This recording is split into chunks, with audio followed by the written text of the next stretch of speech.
네, 이번에는 이사야 44장 28절을 찾아있습니다. 본인의 성경을 찾는 거예요. 이사야 44장 28절.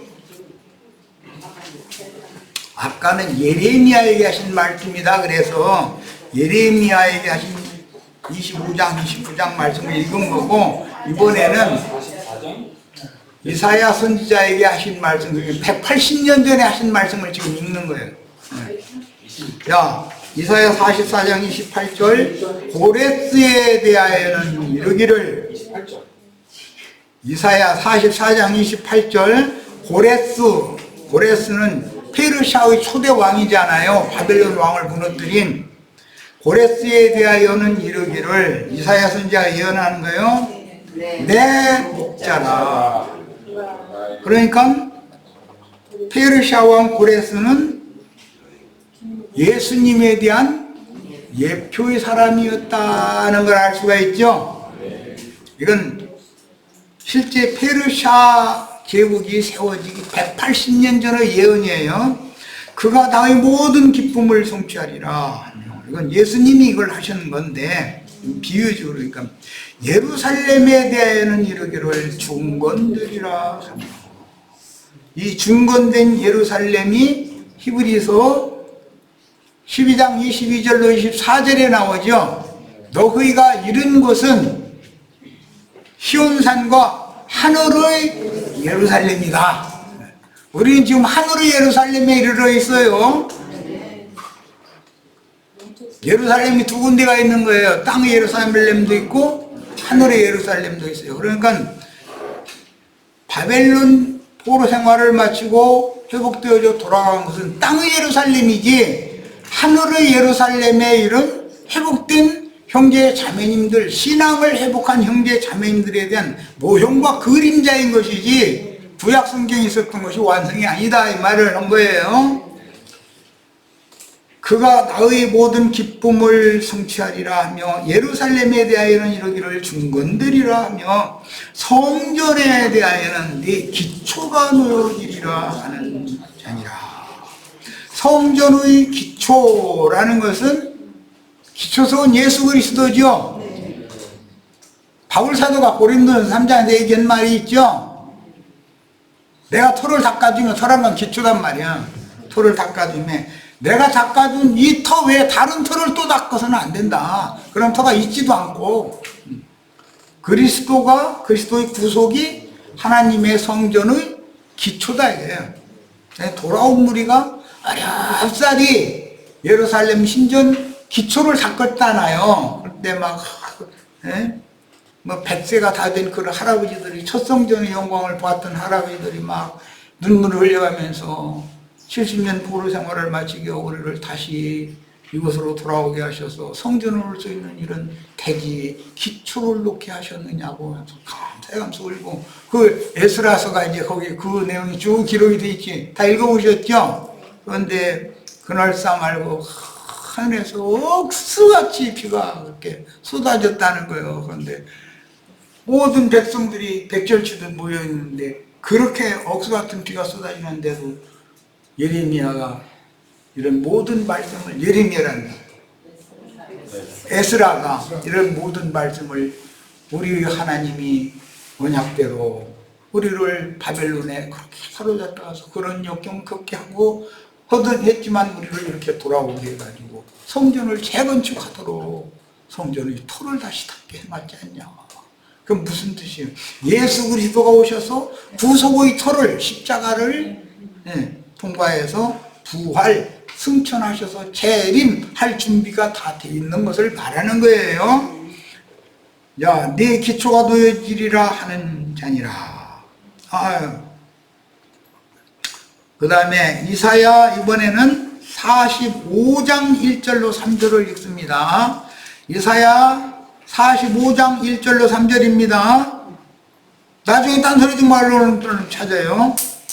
여호와께서 그의 기름 부음을 받은 고레스에게, 기름 부음 받은 자는 그리스도라는 말은 예수님을 말하는 거죠. 파사왕 고레스는 예수님에 대한 예표의 사람일 뿐이지 고레스가 그리스도는 아니잖아요. 그리스도에 대한 모형, 예표의 사람이지. 기름 부음을 받은 분은 예수님이잖아요. 예수님이에요. 근데 기름 부음 받은 고레스에게 이같이 말씀하시되 내가 그의 오른손을 붙들고, 이건 이사야 선지자가 여러 번 이 말을 인용을 했어요. 그 앞에 열국을 항복하게 하며, 복음으로 열국이 다 지금 항복되어서 주님의 나라가 세워졌죠. 네. 세상 나라가 주었고 그리스도의 나라가 세워졌어요. 내가 왕들의 허리를 풀어, 이 왕들의 허리를 풀어라는 건 항복한 왕들이다. 그 앞에 문들을 열고 성문들이 닫히지 못하게 하리라. 내가 너보다 앞서가서 험한 곳을 평탄하게 하며, 이 말씀이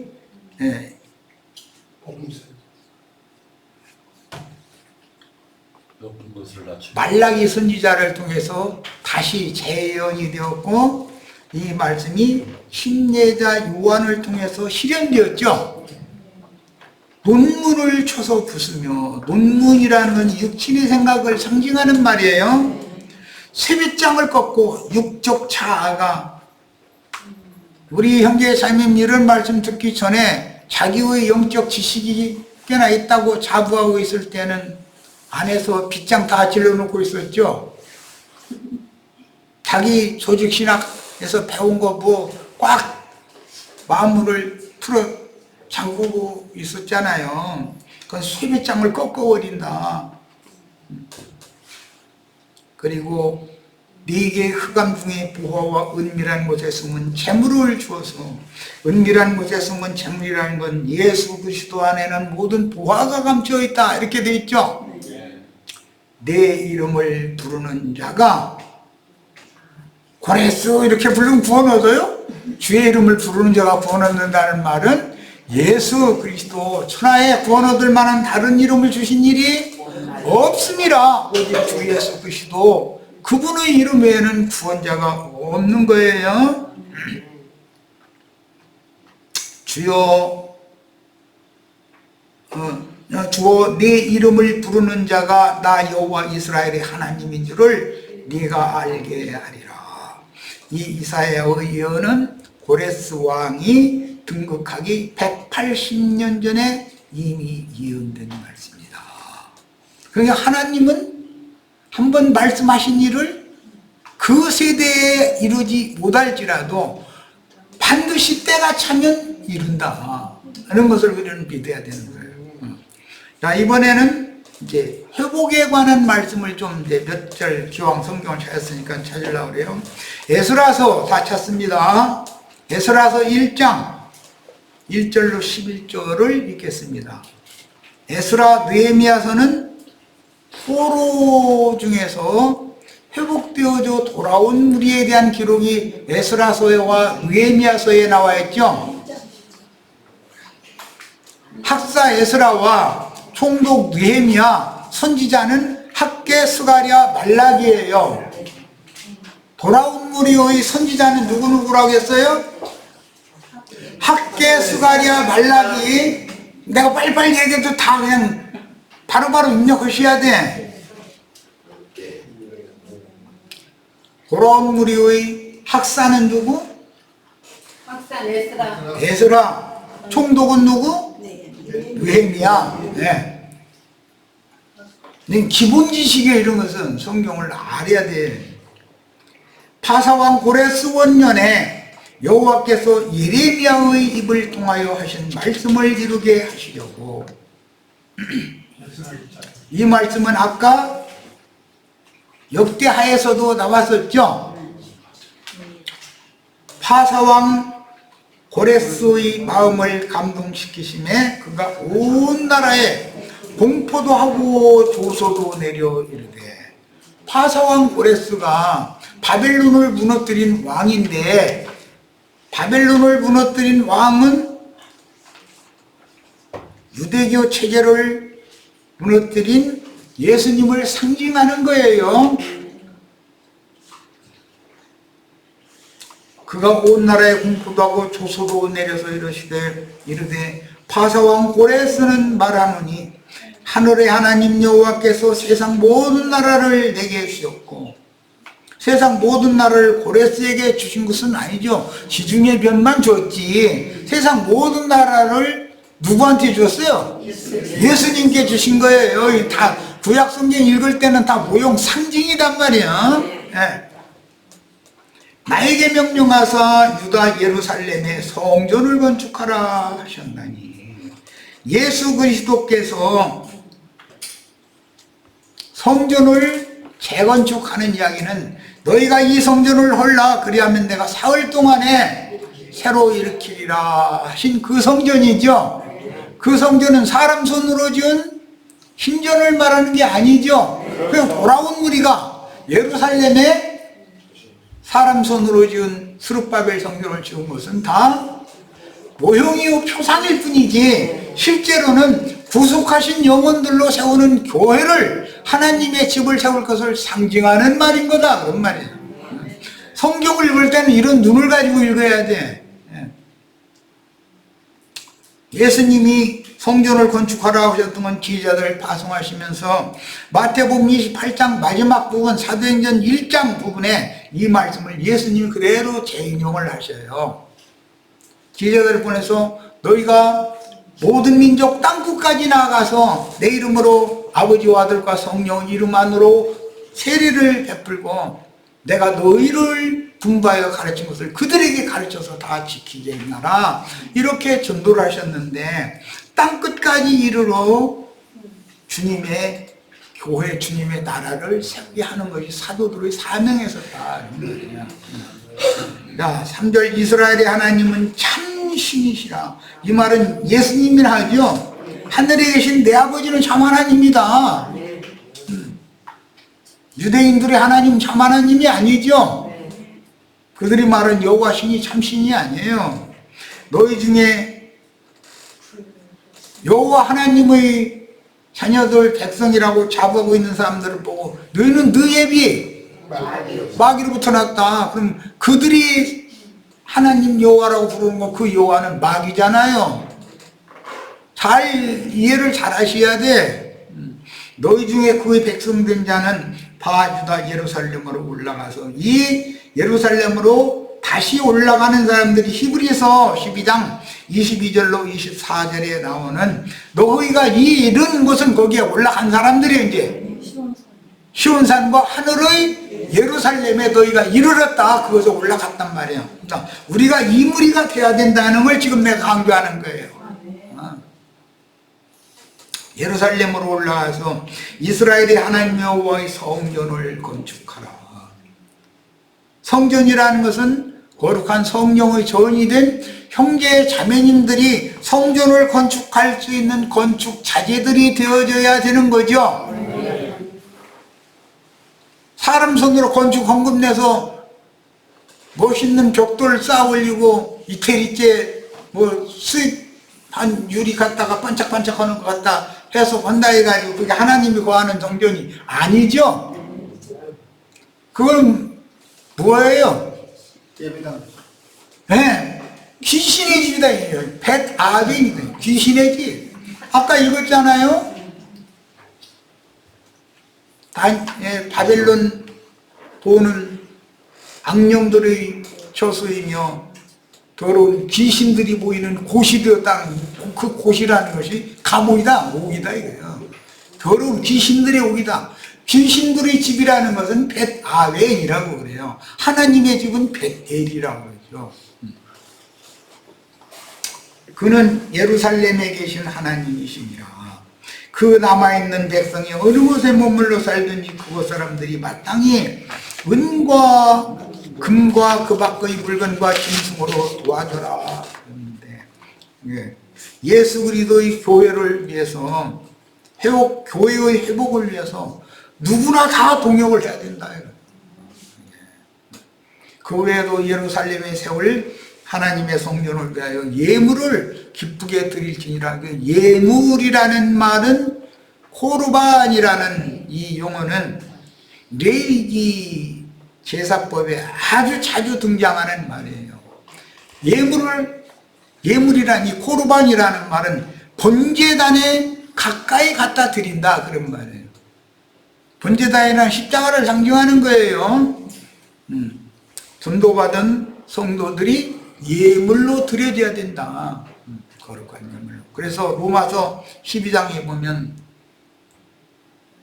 너희 몸을 거룩한 산 제물로 드려라. 그러니까 우리 자신이 거룩한 산 예물이 돼야 되는 것이지, 무슨 속세의 돈 바닥에 뭐 5만 원짜리 뭐 10만 원짜리 수표 이렇게 바닥에 데려다가 갖다 바쳐라 그 말이 아니잖아요. 내 자신의 영혼을 갖다 바쳐야 되는 것이고, 내가 전도해서 다른 사람들의 영혼을 또 갖다 제물로 바쳐야 하나님의 신전이 재건축되는 거예요. 이에 유다와 베냐민 족장들과 제사장들과, 유다와 베냐민은 남유다 왕국의 두 지파죠. 제사장들과 레위 사람들과 그 마음이 하나님께 감동을 받고 올라가서 시온산과 하늘의 예루살렘에 올라가야죠. 오늘 다 우리 올라온 사람들이에요. 예루살렘의 여호와의 성전을 건축하고자 하는 자가 다 일어나니 그 사면 사람들이 은그릇과 금그릇과 물품들과, 은그릇은 구속받은 영혼이고 금그릇은 하나님의 신성으로 충만한 영을 말하는 거예요. 짐승과, 이건 육체를 말하는 거예요. 보물로 덮고 그 외에도 예물을 기쁘게 드렸더라. 예물이라는 것은 번제단에 가까이 갖다 드려진 코르반이라고 하는 제물을 말하는 거예요. 고레스 왕이 또 여호와의 성전 그릇을 꺼내니, 바벨론에 탈취해 갔던 그릇이죠. 예루살렘 신전과 왕궁에 있는 것들을 다 탈취해 갔던 것을 다시 꺼내가지고 되돌려줬다 그 말이에요 지금. 자, 그러니까 구속받은 성도 금그릇 은그릇이 되었을지라도 그들이 바벨론에 사로잡혀 갔다가 다시 돌아와야만 회복이다 이 말이에요. 느부갓네살이 예루살렘에서 옮겨다가 자기 신들의 신당에 두었더라. 자기 신들이라는 것은 이제 뭐 베일신이 이제 주된 신인데, 이제 그 다음에 파사왕 고레스가 창고지기 미드르닷에게 명령하여 그 그릇들을 꺼내어 세워서 유다 총독 세스바셀에게 넘겨주었다. 바벨론 페르시아 제국의 창고지기라는 사람이 미드르닷이라는 사람이고, 그 사람이 사로잡아갔던 모든 금그릇, 은그릇, 귀한 그릇들을 전부 우상의 신전에 갖다 보관해두고 그걸 잘 관리하던 사람이다라는 걸 알 수가 있죠.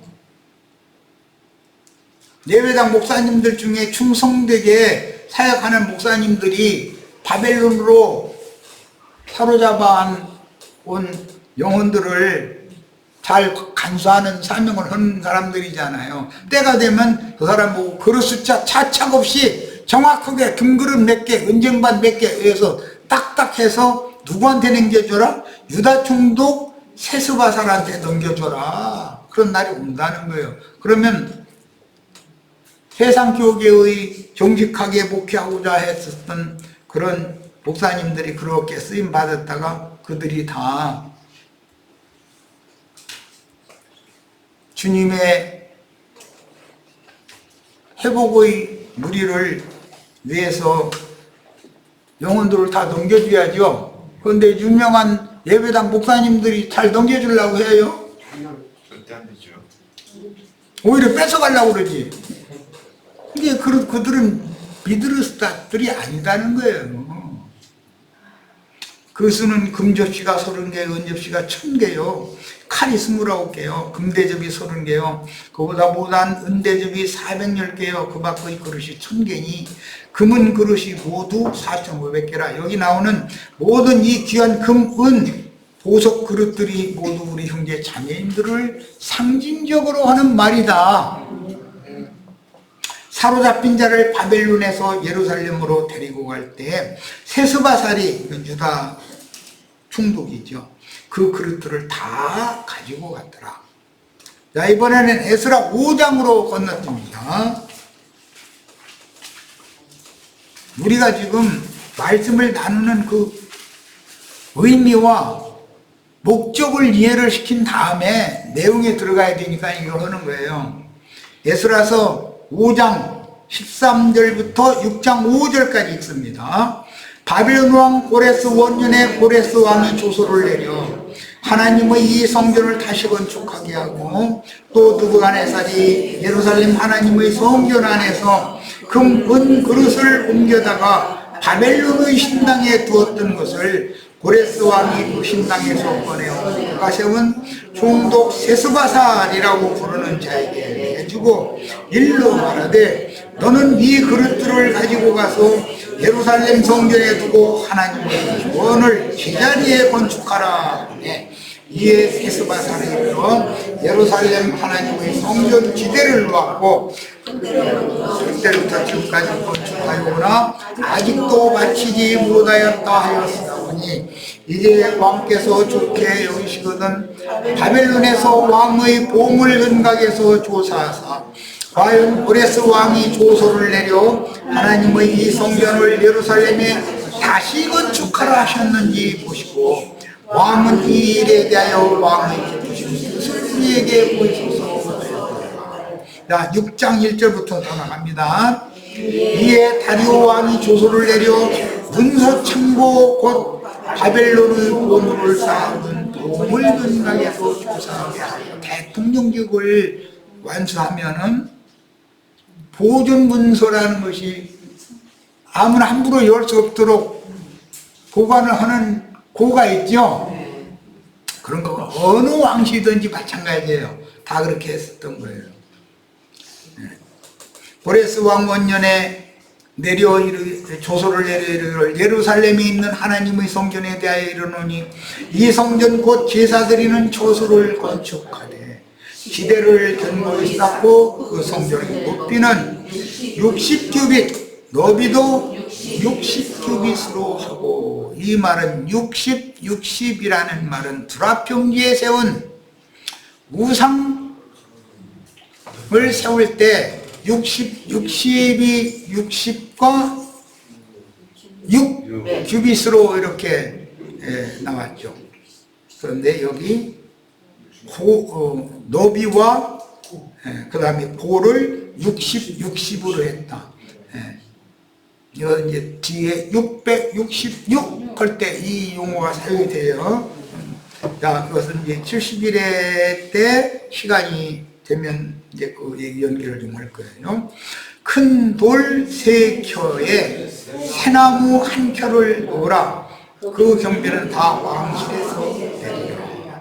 새나무가 뭔 뜻인지 아시겠어요? 나무는 사람을 말하는 건데 공목된 나무 말고 새 성전을 세울 때는 무슨 말인지 아시겠죠? 새나무를 통나무로 갖다가 다듬은 돌 위에다가 부서 성전을 건축하라고 그랬어요. 새 사람이라고 그러죠. 또 느부갓네살이 예루살렘 성전에서 탈취하여 바벨론으로 옮겼던 하나님의 성전 금, 은 그릇들을 돌려보내고 예루살렘 성전에 가져다가 하나님의 성전을 각기 제자리에 둘지니라. 여기 제자리에 둘지니라 이런 줄 표시를 해놓으시기를 바라요. 원래 솔로몬 성전을 건축을 할 때도 산에서 새나무를 베고 켜고 마름질을 하고 새돌을 뜨고 마름질을 해서 성전을 지을 때는 옮겨서 그 자리에다가 딱딱 갖다 맞추기만 하면 되는 거죠. 그러니까 세상의 사람들을 불러내면 교회 안에서는 깎고 다듬고 마름질을 한다는 거예요. 거룩한 성 예루살렘 영생의 세계에 들어가면 성천하면 들어갈 자리가 이미 다 정해져 있다 그런 말이에요. 그런데 세상에서도 목수나 석수가 집을 짓는데 규격에 맞는 것이면 딱 갖다 끼면 되지만 그게 잘 맞지 않아서 하면은 조금 힘들어도 자를 수는 있죠. 이렇게 툭툭 쳐서 잘라주고 그럼 딴 목수나 석수가 원하는 대로가 잘려지지가 않죠. 그럼 어떻게 해요? 에이, 이거 버리죠.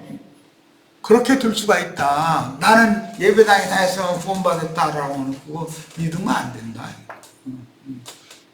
너무 길면 차라리 약간 모질하는 게 나아. 모질하면 시멘트를 갖다 넣어가지고서 맞추면 되는데 길면 잘라야 되는데 자르려고 엉뚱한 데까지 잘라줘 버려. 에이 하고 버려버립니다. 너무 구약성경을 읽다 보면 나루토의 원수들을 누구는 가게하고 누구는 가로막고 하는데 차를 갖다가 이렇게 뉘어놓고서 재봤죠. 조금 모질하면은 통과해 주는데 조금 넘으면 너는 못 가. 요즘에 호르무즈 해요? 거기처럼 너는 안 돼. 이랬다는 거예요. 그러니까 지나치면 모질하니만 못하죠. 조금 모질한 것만 못해. 지나치면 버리는 거예요. 못 들어가는 거예요. 이런 것도 우리는 배워야 돼. 성경에 그런 글이 있는 것도 몰라. 이런 얘기하면 그런 말씀이 있었나? 이런 사람도 있어.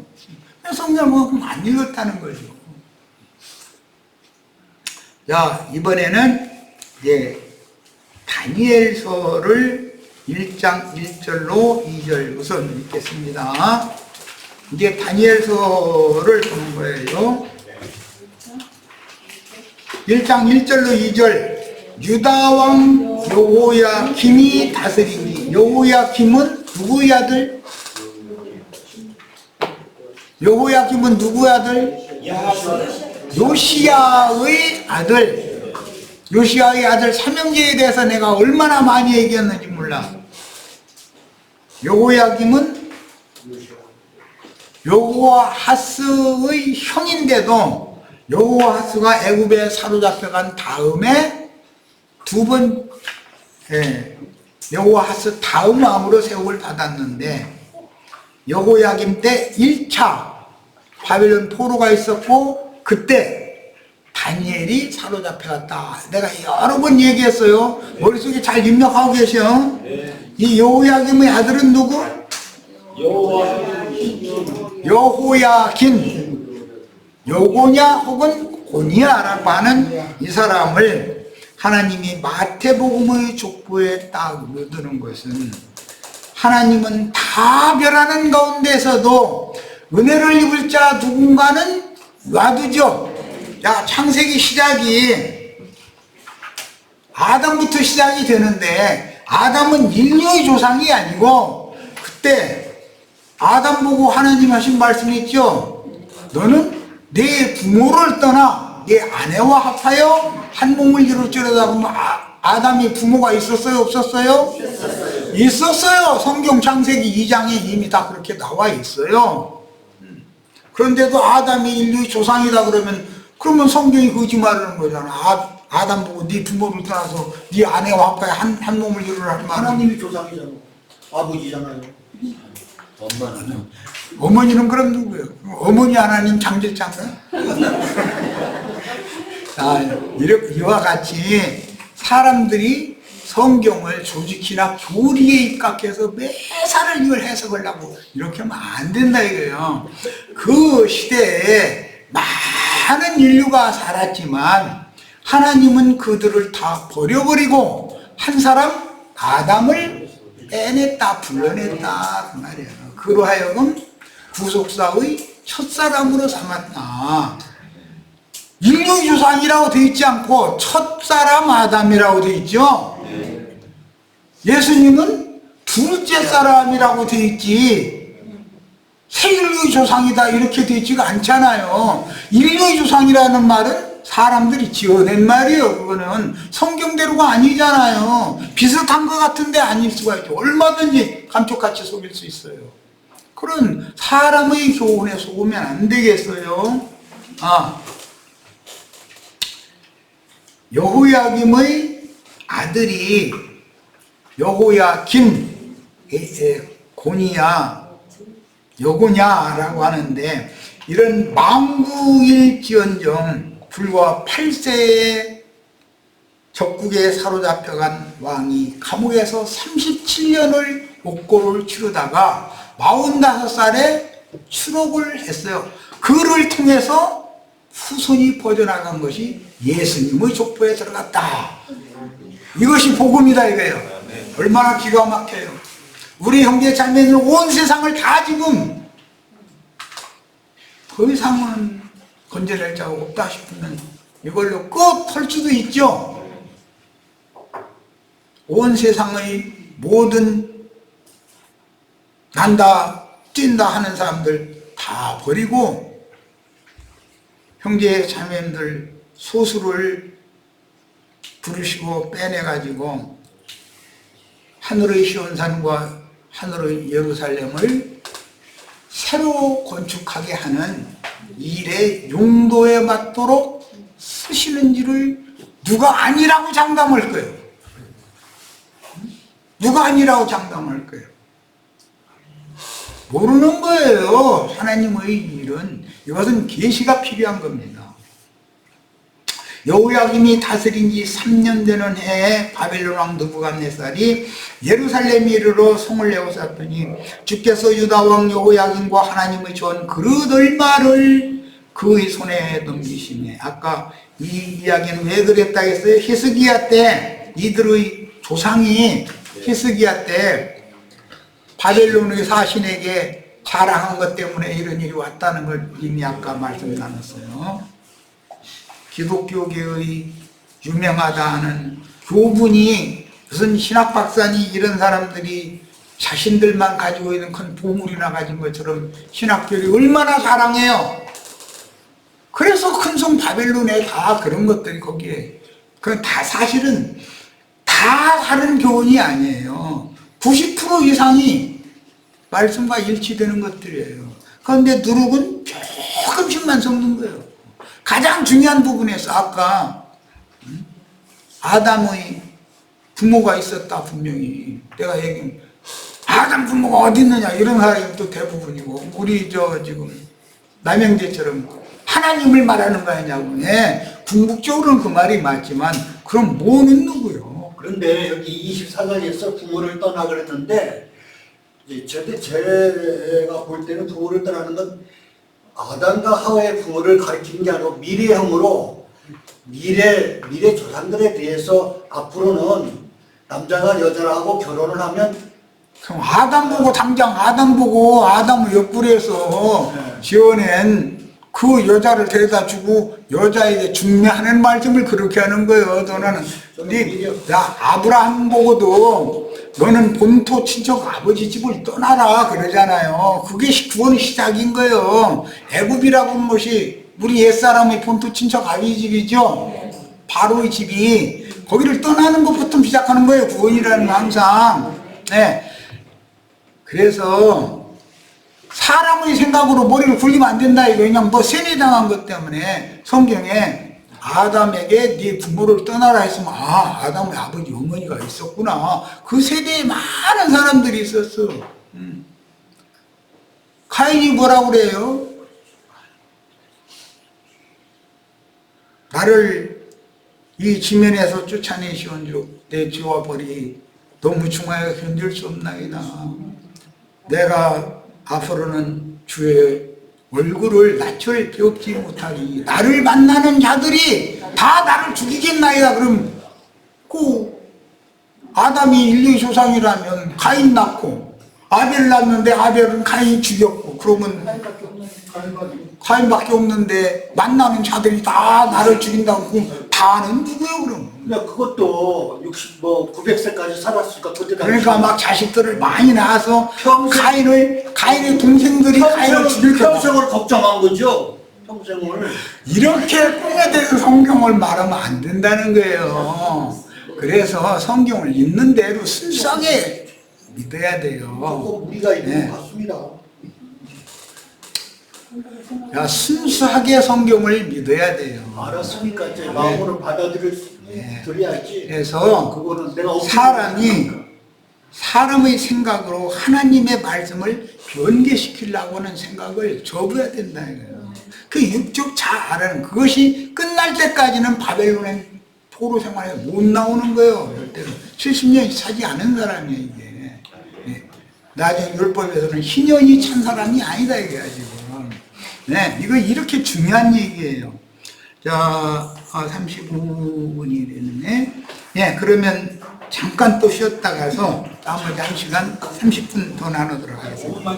잠깐, 예, 잠깐.